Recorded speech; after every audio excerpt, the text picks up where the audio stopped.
everyone's starting to pivot. It's like that's become the word now.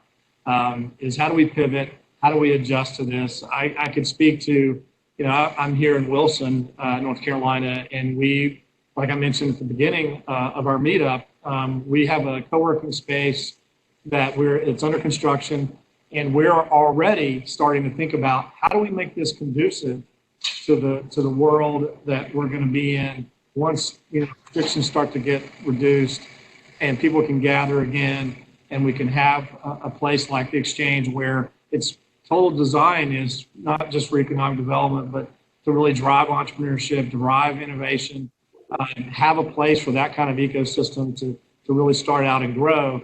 And so we're already having those conversations about, okay, so we have this space that's getting ready to be available.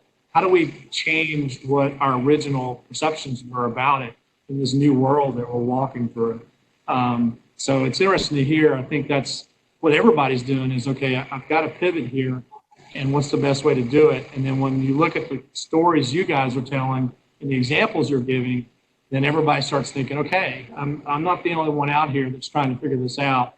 And some really smart people have come up with some really, really good ideas. So, Josh just made a good point that your distributed workforce can work, and you're going to see organizations having more and more where geography is not as important as the talent themselves.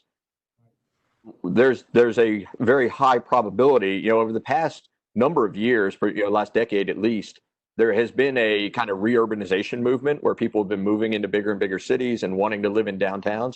There's a potential with the concern that this virus has brought on that people are going to reverse that trend and want to live in more rural areas or in places that you're not wall-to-wall people everywhere.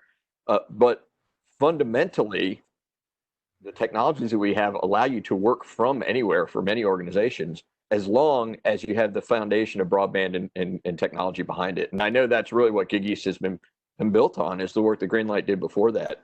So the idea of, I won't be able to find talent to grow a company in a small community is kind of going away, because you can find talent anywhere on the planet as long as you can connect to that talent.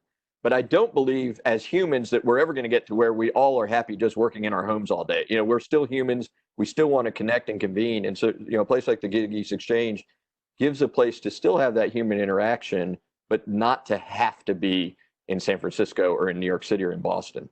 Absolutely. Well said. I appreciate you saying that. Checks in the mail, man. That's exactly what we're talking every day. But it's true. I'm not just saying it because we work with y'all. We're working with a number of other communities in the same way. The fundamental thing, though, if you don't have broadband, you might as well tell somebody, hey, we don't have water, but we'd like you to move your family here. You're not going to do that. You can't educate your kids without that. That's probably the number one challenge in front of America right now is, providing broadband to a lot of areas that don't have it. Absolutely. I think that is one of the biggest opportunities to come out of this, is the absolute necessity that broadband access is to every community, to every person. And what Greenlight and Wilson have done in terms of making that a utility and is available for everybody is, I think that's where we've got to go. And what you're seeing with schools, and you've got school districts that there's been no learning for weeks because those kids don't have access. Those are the kids who were driving to the McDonald's to get access to a Wi-Fi. And how do we solve that? Because I think that is one good thing that comes out is that problem got really, really, really elevated. Right. Yeah. And I'll just echo, what Tom and Shelley have said. With the meetings that we've had with, very large states and local, local government customers, has been, even in some of the major, what you call more of a major metro area, once you go out 20 or 30 miles from, the center of, kind of that epicenter, connectivity really drops off in a lot of cases where, Wilson is the exception to that rule. And I applaud the leaders for being so forward thinking about that, because we're really starting to see a shift of, okay, as we start focusing on our infrastructure, we realize where these weaknesses are. And so what are we going to do, today and, in the real near term to solve that problem. And we're going to see a lot of infrastructure. And I really feel like the federal government will probably be giving a lot of grants and funding to provide that broadband and create more of that rural sprawl, because connectivity is really a problem.